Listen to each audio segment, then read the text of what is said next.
আসসালামু আলাইকুম রহমতুল্লাহি ওয়া বারাকাতুহু। সুপ্রিয় শিক্ষার্থীবৃন্দ, আজ তোমাদের মাঝে আলোচনা করব ডিপার্টমেন্ট অফ ম্যাথমেটিক্স গণিত বিভাগের অনার্স প্রথম বর্ষের অ্যানালাইটিক অ্যান্ড ভেক্টর জিওমেট্রির প্রথম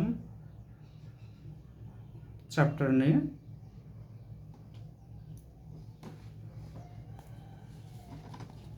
Example 25.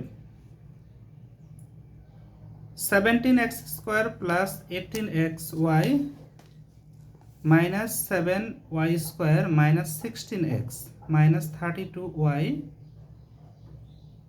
minus 18 equals 0. এটা একটা ইকুয়েশন। এই সমীকরণ হইতে x, y এবং xy যুক্ত পদগুলো অপসারণ করিয়া রূপান্তরিত সমীকরণ নির্ণয় করো। অর্থাৎ এই যে কোয়াড্রেটিক ইকুয়েশন বা দ্বিঘাত সমীকরণ, সেই দ্বিঘাত সমীকরণ থেকে এক্স যুক্ত, ওয়াই যুক্ত এবং এক্স ওয়াই যুক্ত পদগুলো অপসারণ করতে হবে। অপসারণ করার পর যে সমীকরণটা পাবো এমন সমীকরণ বের করতে হবে। অর্থাৎ এক্স রিলেটেড পদ থাকবে না, ওয়াই রিলেটেড পদ থাকবে না, এক্স ওয়াই রিলেটেড পদও থাকবে না। অর্থাৎ X square Y square constant এমন পদ থাকবে। তাহলে ইংরেজিতে যখন কোয়েশ্চেন হবে তখন এরকম হবে, ট্রান্সফর্ম দ্য ইকুয়েশন। অর্থাৎ ওই ইকুয়েশনটাকে, সমীকরণকে ট্রান্সফর্ম করতে হবে, অর্থাৎ রূপান্তরিত করতে হবে।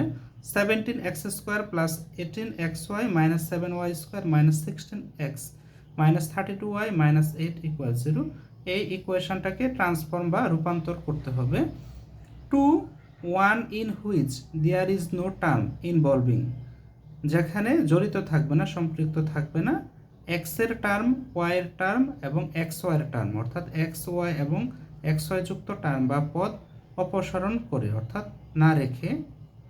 Both sets of axes being rectangular, অর্থাৎ আয়তাকার ক্ষেত্রে উভয় অক্ষের এক্স ওয়াই এবং এক্স ওয়াই যুক্ত পদ জড়িত না রেখে এই সমীকরণটাকে ট্রান্সফর্ম বা রূপান্তর করতে বলা হবে।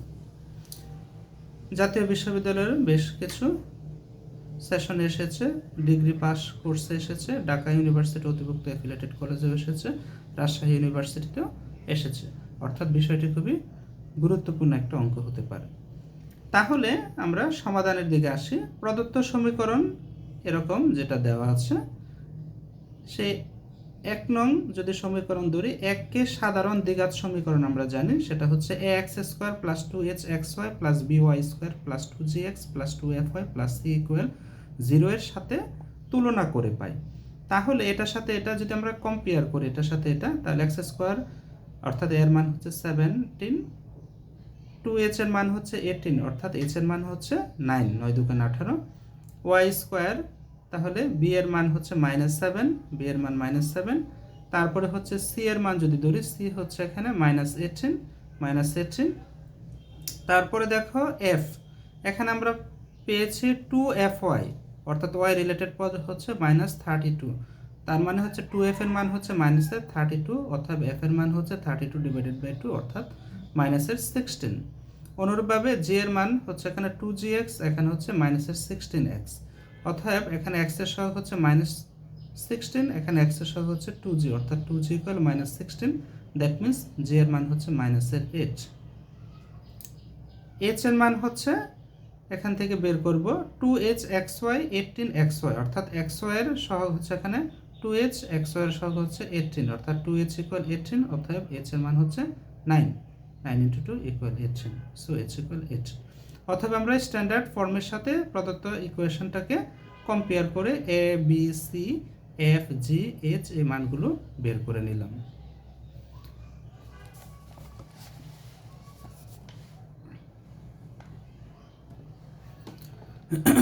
এখন একঘাতের পদ অপসারণের জন্য মূলগুলোকে আলফা বিটা বিন্দুতে স্থানান্তর করিলে পাই। এক্ষেত্রে তোমাদেরকে এই অর্থাৎ আলফা বিটার যে মান, এটা আমাদেরকে মুখস্থ রাখতে হবে। অর্থাৎ alpha equal F H minus BG divided by A B minus H square. এবং বি এর মান হচ্ছে GH minus F by A B minus H square. এটা অবশ্যই মুখস্থ রাখতে হবে আলফা বিটা মান, অর্থাৎ ছেদবিন্দু যেটা সেটা। অতএব আলফা ইকুয়াল আমরা সে মানগুলো বসাবো, যেমন নিচে হচ্ছে এ বি মাইনাস এইচ স্কোয়ার, এর মান হচ্ছে 17, এর মান আমরা 17 পেয়েছি, বি এর মান হচ্ছে -7, এইচ এর মান হচ্ছে 9, অতএব 9 স্কোয়ার, উপরে যেটা মাইনাস এফ এর মান হচ্ছে -16, এইচ এর মান হচ্ছে 9, মাইনাস বিজি, বি এর মান হচ্ছে -7, জি এর মান হচ্ছে -8। এবার আমরা ক্যালকুলেশন করলে যে মানটা পাবো সেটা হচ্ছে 1। অনুরূপভাবে বিটার মান অর্থাৎ GH minus AF by A B minus H square, অর্থাৎ এর মান হচ্ছে এর মান হচ্ছে 17, বি এর মান হচ্ছে -7, মাইনাস এইচ এর মান হচ্ছে 9, অতএব 9 স্কোয়ার। উপরে হচ্ছে জিএইচ, জি এর মান পেলাম আমরা -8, এইচ এর মান হচ্ছে 9, অর্থাৎ 9 ইন্টু -8, মাইনাস এএফ, এর মান হচ্ছে 17, এফ এর মান হচ্ছে -16, ক্যালকুলেশন করলে পেলাম -1। মনে করি একের ঘাতের পদগুলো অপসারণ করলে রূপান্তরিত সমীকরণ, এক ঘাতের পদ অর্থাৎ এক্স এবং ওয়াই যুক্ত পদ যদি অপসারণ করি যে রূপান্তরিত সমীকরণ পাবো, সেই সমীকরণটাকে ধরে নিলাম এরকম। প্রদত্ত আমাদের যে সমীকরণটা দেওয়া ছিল সেই সমীকরণটা হচ্ছে 17x² plus 18xy minus 7y² minus 16x minus 32y minus 8 equal 0। যেখানে আমরা কম্পেয়ার করে এ এর মান বের করলাম 17, বি এর মান হচ্ছে -7, সি এর মান হচ্ছে -18, এফ এর মান হচ্ছে -16, জি এর মান হচ্ছে -8, এইচ এর মান হচ্ছে 9। এখন এক ঘাত পদ অপসারণ করলে যেটা হবে সেটা হচ্ছে, অর্থাৎ এরকম রিলেটেড পদ থাকবে না। অর্থাৎ এক্ষেত্রে 17x² প্লাসের হচ্ছে 18xy মাইনাসের 7y², আর পুরোটাকে আমরা কনস্ট্যান্ট বিবেচনা করলাম, এর জন্য প্লাস c1 ইকুয়াল 0।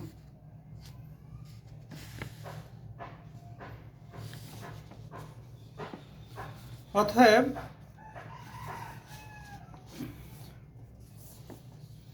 এখানে c1 ইকুয়াল হচ্ছে alpha X plus BF plus C, এটাও তোমাদেরকে অবশ্যই মুখস্থ রাখতে হবে এই মানটি। অতএব এখানে আলফা এর মান বসাবো, যেখানে আলফা এর মান আমরা পেয়েছিলাম কি আলফা ইকুয়াল হচ্ছে 1, বিটা ইকুয়াল হচ্ছে -1, কেমন এই দুইটা মান।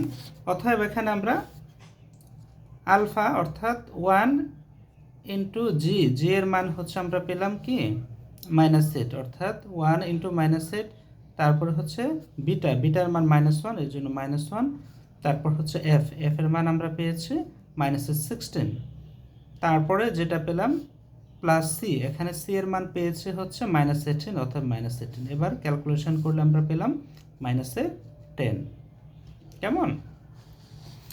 এখন সেকেন্ড যে ইকুয়েশন পেলাম সেই ইকুয়েশনে আমরা c1 এর ভ্যালুটা বসাবো alpha X plus beta F plus C এর মাধ্যমে যেটা পেলাম। So 17x² plus 18xy minus 7y², C এর মান c1 এর মান পেলাম -10, কাছে -10 ইকুয়াল 0, -10 এর পাশে নিয়ে আসলে +10 হয়ে গেল, এটাকে থার্ড ইকুয়েশন ধরলাম। অর্থাৎ এই সমীকরণটা হচ্ছে এক্স এবং ওয়াই পদ বর্জিত সমীকরণ হয়ে গেল, থার্ড ইকুয়েশন। এবার এখন আমরা এক্স ওয়াই পদ অপসারণ বা ইলিমিনেশন করব।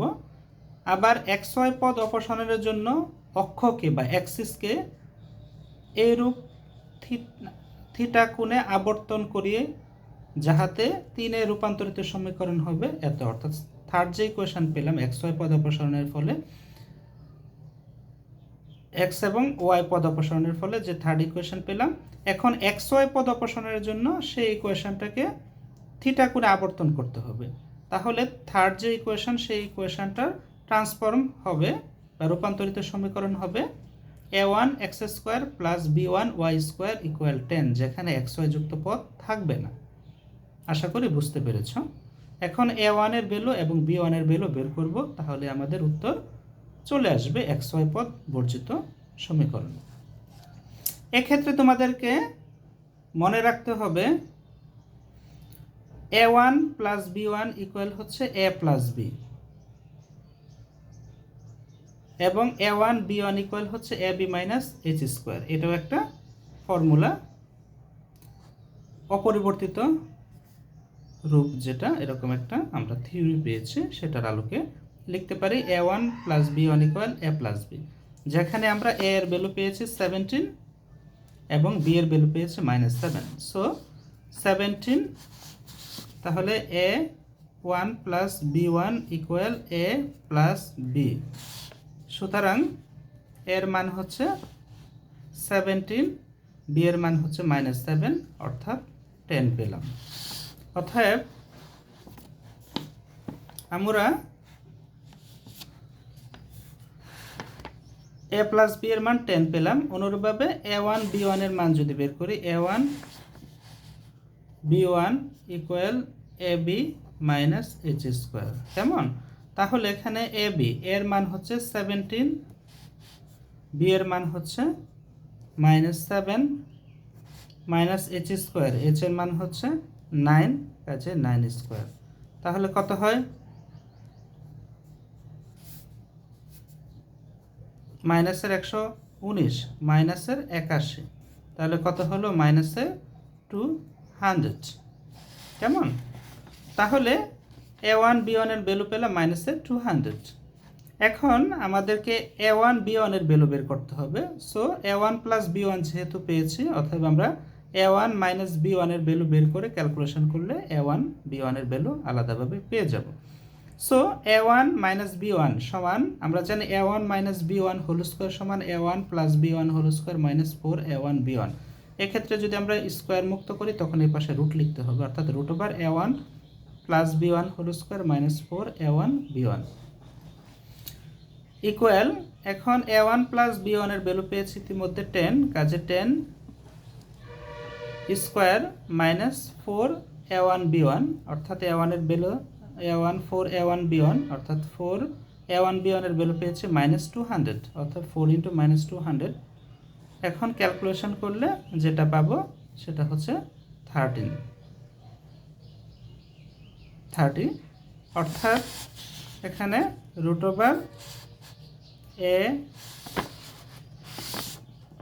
a1 plus b1 whole square minus 4 a1 b1, অতএব a1 প্লাস b1 এর ভ্যালু হচ্ছে a1 প্লাস b1 এর ভ্যালু হচ্ছে 10 whole square minus 4 a1 b1 এর ভ্যালু হচ্ছে -200, অতএব রুট ওভার 100 মাইনাস প্লাস 800, অর্থাৎ 900। রুট করলে হয়, 9কে রুট করলে 3 হয়, 2টা শূন্যকে করলে 1টা শূন্য, অর্থাৎ 30 হয়। সো আমরা পেয়ে গেলাম 30। তাহলে a1 মাইনাস b1 এর ভ্যালু পেলাম 30। সুতরাং এখন ক্যালকুলেশন করব। ইতিমধ্যে আমরা a1 প্লাস b1 এর ভ্যালু পেয়েছি। a1 প্লাস b1 এর ভ্যালু পেলাম 10, এবং a1 মাইনাস b1 যে ভ্যালুটা পেলাম a1 মাইনাস b1 সমান হচ্ছে এত, এটার ভ্যালু পেলাম 30, কেমন? এখন আমরা ক্যালকুলেশন যদি করি, যদি যোগ করি, তাহলে 2a1 b1 ক্যান্সেল হবে, ইকুয়াল 40। সো a1 এর মান হবে 40/2, অর্থাৎ 20। এখন যে কোনো সমীকরণে যদি বসাই, যদি প্রথম সময় এটাতে বসাই, তাহলে a1 এর ভ্যালু কি 20 পেলাম, 20 প্লাস b1 ইকুয়াল 10। সুতরাং b1 এর ভ্যালু পেলাম 10 মাইনাস 20, অর্থাৎ -10। অতএব a1 ইকুয়াল 20 এবং b1 ইকুয়াল -10। এখন সে মানগুলোই বসালাম, এই যে এখানে সেটাই বলছি। অতএব আমরা 4 নম্বর যে সমীকরণ পেলাম a1 x square plus b1 y square equal 10, সেখানে a1 এবং b1 এর স্থলে সেই মানগুলো বসাবো। সো a1 এর মান হচ্ছে 20, অর্থাৎ 20x স্কোয়ার মাইনাস, এখানে মূলত প্লাস b1 y স্কোয়ার ছিল, এখানে b1 এর ভ্যালু পেলাম -10, অর্থাৎ -10 y স্কোয়ার ইকুয়াল 10। এখন আমরা চাইলে 10 দ্বারা ভাগ করে নিতে পারি, যদি 10 কমন নেই তাহলে 2x square minus Y square equal 1। উহাই হচ্ছে আমাদের নিম্নে রূপান্তরিত সমীকরণ, যেখানে x y এর পদ নেই এবং x, y এর পদও নেই। আশা করি বুঝতে পেরেছ। আল্লাহ হাফেজ।